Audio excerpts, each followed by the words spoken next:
Good morning. Good morning. Morning. So today's text is Hebrews chapter 11, known as the Hall of Faith.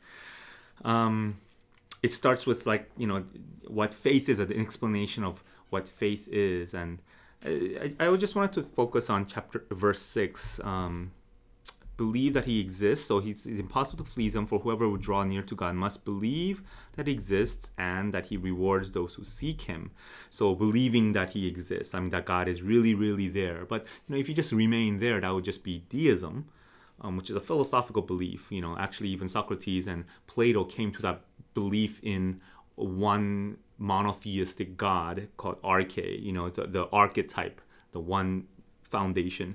But also for us, for Christians, it's like that he rewards those who seek him. God responds to our trust and our faith. In other words, God actually responds to how we approach him, how we are toward him. And then there's this thing about rewards. I just wanted to talk about that briefly before Sarah shares. It's one of the themes. This chapter is actually kind of shocking when it comes to talking about reward, because it says these all died in faith, not having received the things promised. Like what? So they didn't receive the things promised? Oh man, so then that means they weren't rewarded. Is it like I thought God rewards those who seek him. So what's going on there? But it actually says, having seen them and greeted them from afar. So there is that reward. But it's just far, it's coming. The reward is coming in the future. So that's actually a theme. It's like, I just wanted to briefly go through some of the verses by Joseph. By faith, Joseph at the end of his life, made mention of the Exodus. So he was looking forward to the Exodus that is going to happen hundreds of years afterwards. Again, it's beyond their lifetime, and I think that's what one of the things that faith does. It broadens our perspective to see beyond simply our lifetime. This is talking about Moses. He considered the reproach of Christ greater wealth than the treasures of Egypt, for he was looking to the reward. Again, he's talking about a reward that is beyond his lifetime. I kind of think of it like this. Here we are, and this is infinity again, right? And and this is our lifetime. And there's this Exodus, so there's Exodus here. There's even like descendants, Abrahamic promise. He knows, actually, if I think about it, like Abraham must have known that this is the promise of God. Is actually, he can't be possibly like having. He can't see all those descendants. Yeah, but then that's how he responds, though, right? Mm-hmm. And then there's this like other thing, that's city, whose builder is God. And that's way beyond over here. And in verse 40, it says God provided something better for us, which is over here. So again, it's in the future, but we're so fixated on here, like the city of God. But oh no, we don't want to get that. We want to get the city here, which will end. Mm-hmm. That's why the reward of God is so much better. And what we don't receive here, it's not actually saying, oh, well, I guess you never received it, so too bad. No, they started looking forward, greeting them from afar. Mm-hmm. They started doing that, and that's what faith is. And faith enables us to look beyond our lifetime. And I think that's why these people are so admirable in a way, because you know what?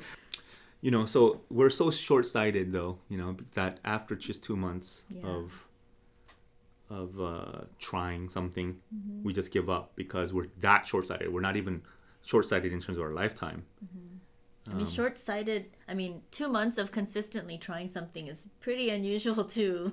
We usually give up much even faster than 2 that. weeks, 3 weeks. Yeah. Right? So, man, a lifetime. So then is it simply because they're just like, that way? No, their faith enabled them to look forward beyond their lifetime, even, and say, hey, heaven is real, eternity is real. Mm-hmm. So that's, I think, the crucial thing. Yeah.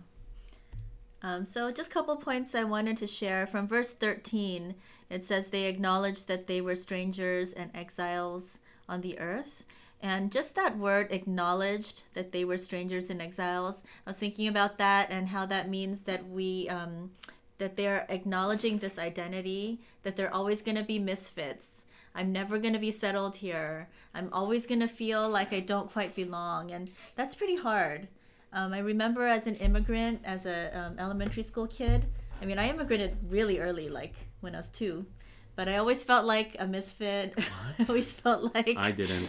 I was the only one who's this and that, and nobody else is like me. And I just wanted to fit in, and I just wanted to be like everyone else. And so I'm thinking, man, acknowledging I'm a stranger and exile means I have to be a fob for the rest of my life. Always get those strange looks. Always have people raising their eyebrows at me and thinking I'm kind of off, and then never being settled, and how everything about me wants to settle down, be settled. And so just really challenged by that if I'm a person who can look forward to the better reward, or look forward to that heavenly city, then I have to acknowledge that I'm never going to belong here. That also frees me in a way, but that coming to that point of really owning and acknowledging that is pretty challenging. And then finally, I was thinking about 12:1. Since we are surrounded by so great a cloud of witnesses, let us lay aside every weight, the sin which clings so closely, run with endurance the race that is set before us. And that word endurance showed me that this is not a sprint. It's a more like a marathon. It's a long distance thing. I'm a person who likes sprints. I was always pretty fast at sprinting as a girl and as a short girl. How does that happen? Happens with determination and energy. But anyway, I didn't get into more distance running until my 30s, but I remember one of my 10Ks, I had this tiny mini MP3 player because I wanted to be inspired, but it's like this small, but it was so heavy. I couldn't get it to be stuck to my body, so I was carrying it in my hand, and it just felt so heavy. The only thing I wanted to do was get rid of it, give it to someone, or throw it on the ground or something. But when you're running that endurance race, the things that anything feels so heavy. So I was challenged that to be a person who is so intently looking forward to the prize, to the end, and intently going towards that goal, so that I will shake off the things of this world that feel so heavy. So let's be people who are intently looking forward to that heavenly reward, so that we are able to shake off the things that cling to us from this world and run with endurance. All right. Have a good day. Bye-bye. Bye.